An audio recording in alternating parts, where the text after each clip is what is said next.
Let's take a look at Zev0's exciting new pose converter for Genesis 9. Hello everyone, I'm Jay, and on this channel we want to help you become better 3D artists with Daz Studio.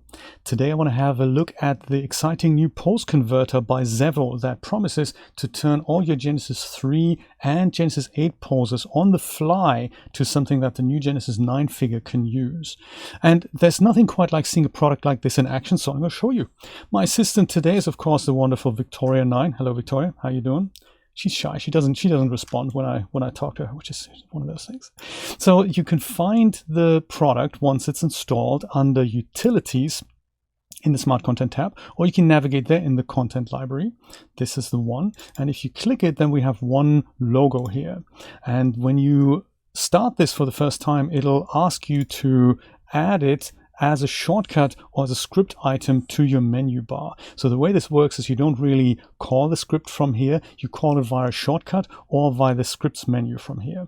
So let's go and do this. So it'll go and open up this menu namely, and in here you have this gear icon at the bottom left. When you click it, then you can give this either a scripts location here, or you can assign a keyboard shortcut. I might just do both. The first option here does this, and it says the script has been added in the scripts menu. If you don't have that, if you didn't have a scripts entry here, then the script will create one for you. I'm going to do this again actually, because I do like the idea of that shortcut menu. So let's do that. Assign keyboard shortcut.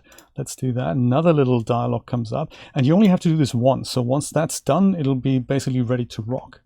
So I've decided I'm going to use the Control P for that, P for pose. So I don't have to press Control, I just have to try P into here and tick Control, so then it'll do that. Control P, it is already pre-mapped, but I don't know what for. So I know that I've never used it, so I'm gonna assume that it's probably safe for me to override that. So click Save, and there it says shortcut already assigned to another action. I don't know which one. Reassign it? Yeah, go for it. I've never used it, so I'm good.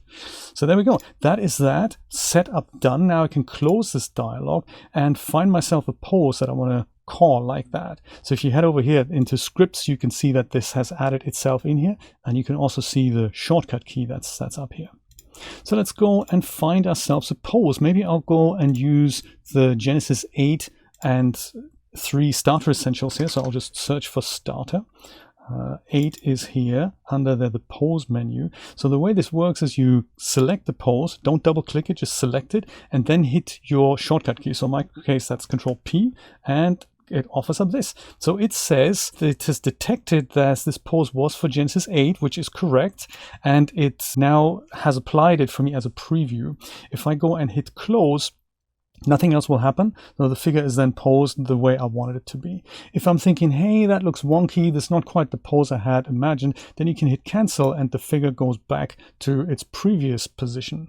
So that's kind of nice. Let's go and see if we can find a kind of a standing position. Male and female both work. So let me try male here. Control P, and then that happens, and boom, there, posed. If I hit close, then the figure remains in its posed state. Might need a couple of adjustments because it was made for a different figure after all. Or I can press Ctrl Z to undo that.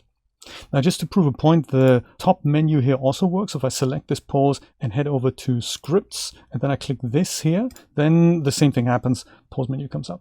There's a couple of other options here. Drop figure to floor, just in case it seems that she or he is hovering.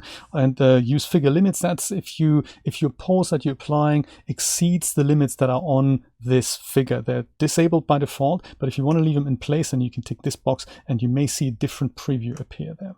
I'm going to go and close this and try a Genesis 3 pose. Actually, Control Z to bring her back to the previous pose. Let me go and do this with the Genesis 3 starter essentials. I'll do the same thing. Maybe I'll use this pose here. So Control P, and boom, works like a charm. Wonderful. Thank you so much, Zev0. Much appreciated. Very much appreciate your hard work. It also works with partial poses. So if I go, I don't have any partial poses here in my starter essentials, but I do have a few that offer up partial poses, like, you know, a hand pose, an arm pose, that sort of thing. Maybe these ones here, standing conversation poses, or the ultimate standing poses. I believe they have partial poses. If I head over here by region, partial body, let's say arms here, and these are split. So this would probably, let me see if I can find something obvious. There we go. This is the left arm pose of this. So once again, Control P will do that, and it only does the left arm. Isn't that cool?